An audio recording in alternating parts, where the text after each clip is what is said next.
Welcome back to Motor Authority Philippines, the channel where we dive deep into the latest military technologies, powerful defense systems, and strategic assets of the nation. Today, we're zooming in on one of the most talked about artillery systems currently bolstering the Philippine military arsenal, the ATMOS 2000. At first glance, the ATMOS 2000 might look like just another military truck. But underneath that rugged, wheeled frame lies a weapon of precision, power, and mobility. It's not a missile system, as many might assume at first, but a truck-mounted self-propelled howitzer that has changed the way armies think about artillery. Built by Israel's Elbit Systems, the ATMOS A, which stands for Autonomous Truck-Mounted Howitzer System A, is a 155mm artillery platform that combines mobility with firepower.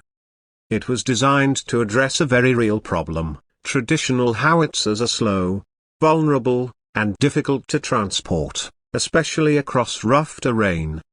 The ATMOS 2000 changes that completely. Let's break it down. Mounted on a 6x6 or 8x8 truck chassis, the ATMOS can be rapidly deployed in and out of combat zones. No need for a separate towing vehicle. No waiting around for artillery to be set up.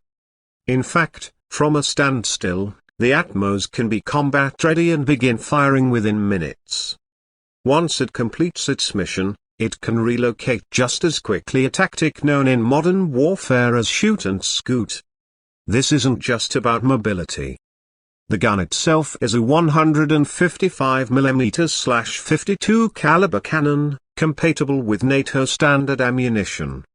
That means it can fire standard high explosive rounds, precision-guided shells, and even longer-range munitions such as the M982X caliber, which can hit targets over 40 kilometers away with near-pinpoint accuracy. And here's where the Philippines enters the picture. In recent years, with rising tensions in the South China Sea and increasing pressure on the country's maritime borders, the armed forces of the Philippines have been rapidly modernizing their equipment. One of the cornerstones of this modernization effort is enhancing their artillery capabilities, not just to defend the archipelago's vast coastlines, but to ensure rapid response to any land-based conflict or insurgency.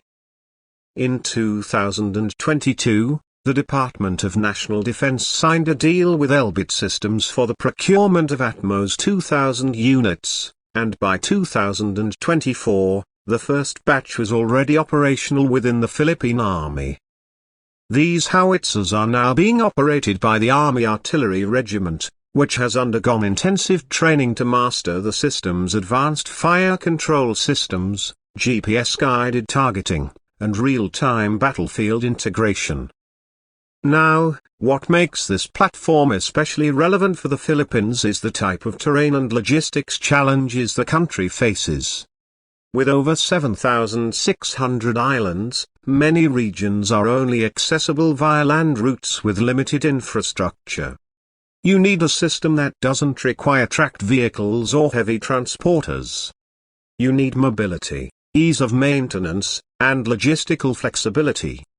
That's exactly what the ATMOS 2000 brings. The system uses an onboard computerized fire control system that integrates with modern command and control networks. Operators can receive targeting data digitally, calculate trajectories instantly, and fire within seconds. That means less time spent setting up and more time dominating the battlefield.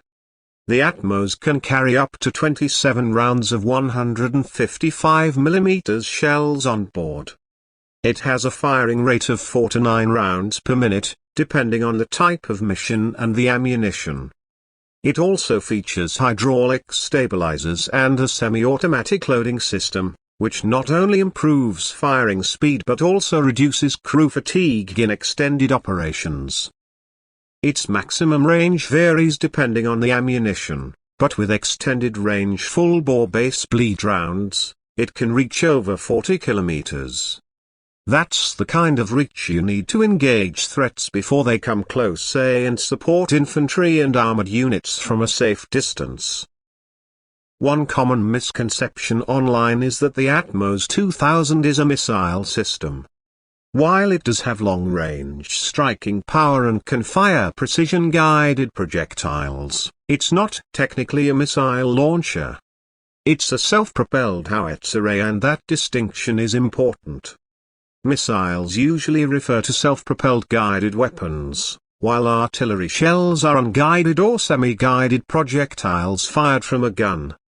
However, modern technology has blurred the lines between the two. With smart shells like the Excalibur or even laser-guided artillery rounds, you're getting missile-like accuracy from a cannon system. That's the power of the ATMOS, combining the brute force of artillery with the precision of missiles. The Philippine military isn't stopping with the ATMOS 2000. This is part of a broader modernization program that includes the Sabra light tank, the BrahMos missile system, and the upcoming acquisition of multi-role fighter jets and air defense systems. But the ATMOS plays a unique role. It bridges the gap between mobility and fire support. Let's also talk about the local impact. The acquisition of systems like the ATMOS means more than just enhanced firepower. It means new training programs, improved logistics systems, and joint exercises with allies. It creates new opportunities for interoperability with other nations who use similar NATO standard systems. And yes, it also serves as a deterrent. When potential aggressors see that the Philippines has mobile, long-range artillery capable of striking with speed and accuracy, it changes the calculus. As of 2025, the ATMOS units have already been deployed in various training exercises across Luzon and Mindanao. Philippine troops are now capable of rapid deployment with real-time coordination with air and naval assets. That's not just firepower, that's battlefield synergy. So, what does the future hold for the ATMOS 2000 in the Philippines? There's already talk of increasing the number of units, potentially integrating them with drones for better targeting, and even working with local industry to enhance maintenance and sustainment operations. Whether facing asymmetric threats or preparing for full-spectrum defense, the ATMOS 2000 is proving itself as a reliable, cost-effective, and powerful solution. At Motor Authority Philippines, we'll be watching this system closely. It's not every day that you see a platform that can reshape how our military fights and defends its people. The ATMOS 2000 isn't just a tool of war, it's a symbol of a country ready to stand its ground with smart, modern defense strategies. That's all for today's deep dive. If you found this video insightful, don't forget to like, subscribe, and hit the bell icon so you never miss an update on the Philippines' evolving defense capabilities. This is Motor Authority Philippines, and we'll see you in the next mission.